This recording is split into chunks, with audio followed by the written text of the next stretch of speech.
Угон контейнеровоза Maersk Alabama. 8 апреля 2009 года на судно напали 4 пирата с борта ФВ Винфар 161. По словам министра обороны Роберта Гейтса, всем 4 пиратам было от 15 до 18 лет. Когда прозвучал пиратский сигнал тревоги, главный инженер Майк Перри привел 14 членов экипажа в охраняемую комнату, которую инженеры укрепили для такой цели. Когда пираты приблизились, оставшийся экипаж выпустил сигнальные ракеты. Кроме того, Перри и первый помощник инженера Мэтт Фишер повернули руль судна, который затопил пиратскую лодку. Тем не менее, судно было взято на абордаж. Первоначально Перри забрал управление главным двигателем с мостика, а Фишер взял на себя управление рулевым механизмом. Затем Майкл Перри отключил все системы корабля, и все судно почернело. Пираты захватили капитана Ричарда Филлипса и нескольких других членов экипажа через несколько минут после посадки, но вскоре обнаружили, что не могут управлять судном.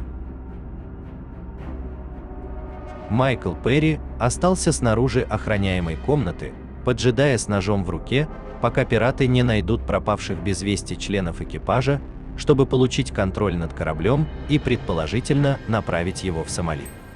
Затем Майкл Перри схватил главаря пиратов, Абдували Мьюза, и взял его в плен после погони в кошки-мышки в затемненном машинном отделении.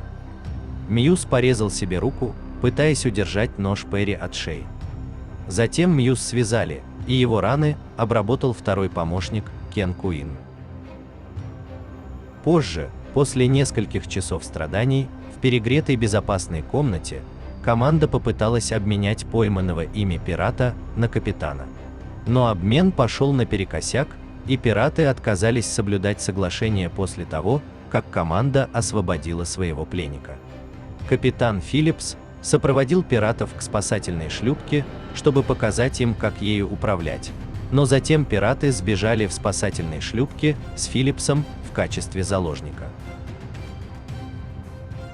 8 апреля эсминец ВМС США с управляемыми ракетами USS Бейнбридж и фрегат с управляемыми ракетами USS Халибартон были отправлены в Аденский залив в ответ на ситуацию с заложниками.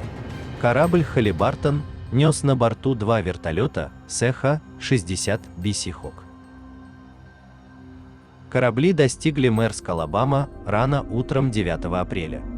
Контейнеровоз Maersk Alabama затем сопровождали с места происшествия в Момбасу, где капитан Ларри А. Шейм принял командование кораблем.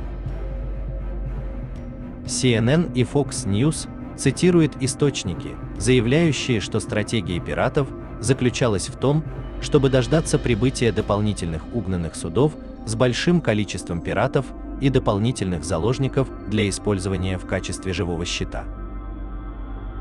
Противостояние началось 9 апреля между кораблями Бейнбридж, Халибартон и спасательной шлюпкой пиратов Maersk Alabama, на которой они держали в заложниках Филлипса. Спасательная шлюпка была закрыта, в ней было много еды и воды, но не было элементарных удобств, включая туалет и вентиляцию. Бейнбридж был оснащен беспилотным летательным аппаратом Scanagel и надувными лодками с жестким корпусом. Оба корабля держались в нескольких сотнях ярдов, вне досягаемости пиратского огня. P-3C Орион, самолет наблюдения, зафиксировал аэрофотосъемку и разведку. Радиосвязь между двумя кораблями была установлена. К месту происшествия направились 4 иностранных судна, захваченных пиратами. Всего на 2 кораблях находились 54 заложника, граждане Китая, Германии, России, Филиппин, Тувалу, Индонезии и Тайваня. 10 апреля капитан Филлипс попытался сбежать из спасательной шлюпки, но был пойман после того, как похитители открыли огонь. ВМС США направили еще один десантный корабль USS Бокса на место у Африканского рога. Стратегия пиратов заключалась в том, чтобы соединиться со своими товарищами, которые держали других заложников, и доставить Филлипса в Сомали, где они могли бы спрятать его и затруднить спасение для американцев.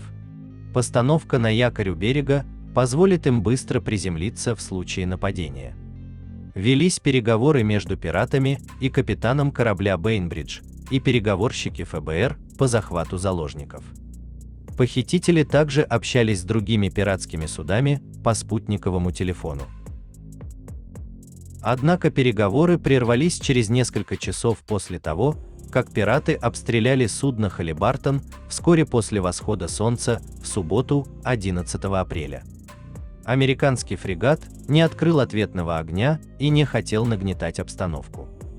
Никто из членов экипажа «Халибартон» не пострадал в результате обстрела, так как выстрелы были произведены случайно пиратом из переднего люка спасательной шлюпки. «Мы в безопасности, и мы не боимся американцев. Мы будем защищаться, если на них нападут», сказал Рейтер по спутниковому телефону, один из пиратов. Семья капитана Филлипса собралась на его ферме в Вермонте, ожидая разрешения ситуации.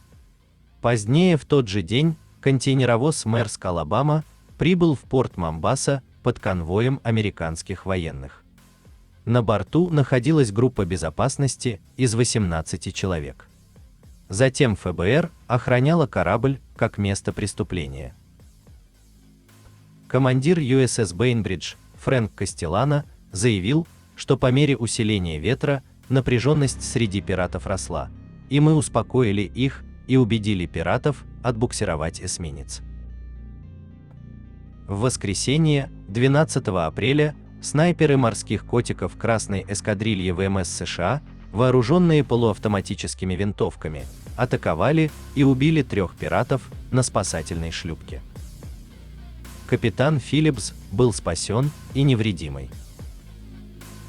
Морские котики прибыли в пятницу днем после того, как были сброшены с парашютом в воду недалеко от судна «Халибартон», который позже присоединился к Бейнбридж. В то время Бейнбридж имел спасательную шлюпку на буксире, примерно от 23 до 27 метров за кормой. Одного из убитых пиратов звали Али-1 Эльми, фамилия другого была Хамак, а имя третьего в сообщениях прессы не упоминается. 4-й пират, Абдували Мьюз, находившийся на борту Бейнбридж и ведущий переговоры об освобождении капитана Филлипса во время лечения от травмы, полученной при захвате Мэрск Алабама, оставался под стражей.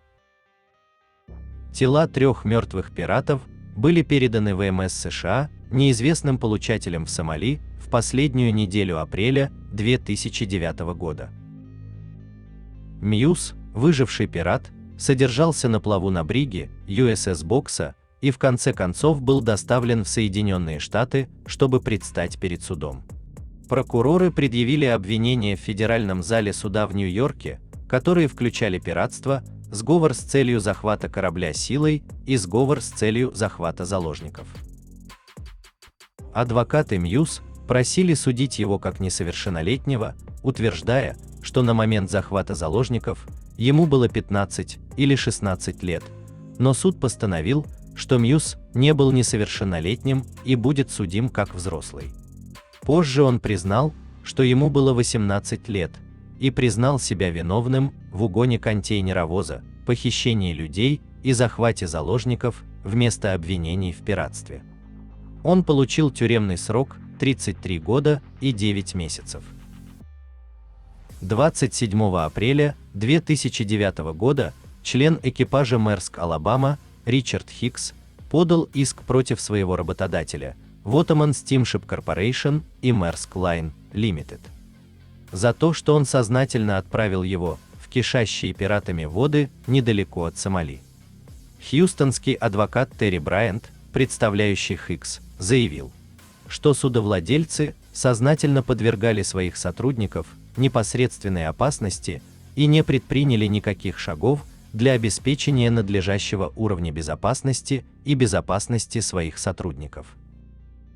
Он подал уведомление об отказе от иска 2 декабря 2009 года, закончив дело, вероятно, в соответствии с мировым соглашением.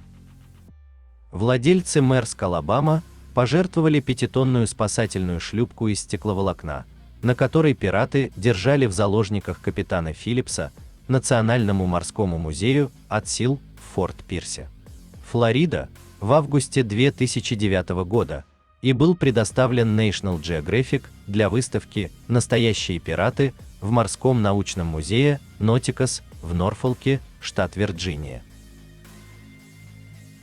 Продюсеры фильма «Капитан Филлипс» посетили музей, воссоздавая спасательную шлюпку и интерьеры для декораций.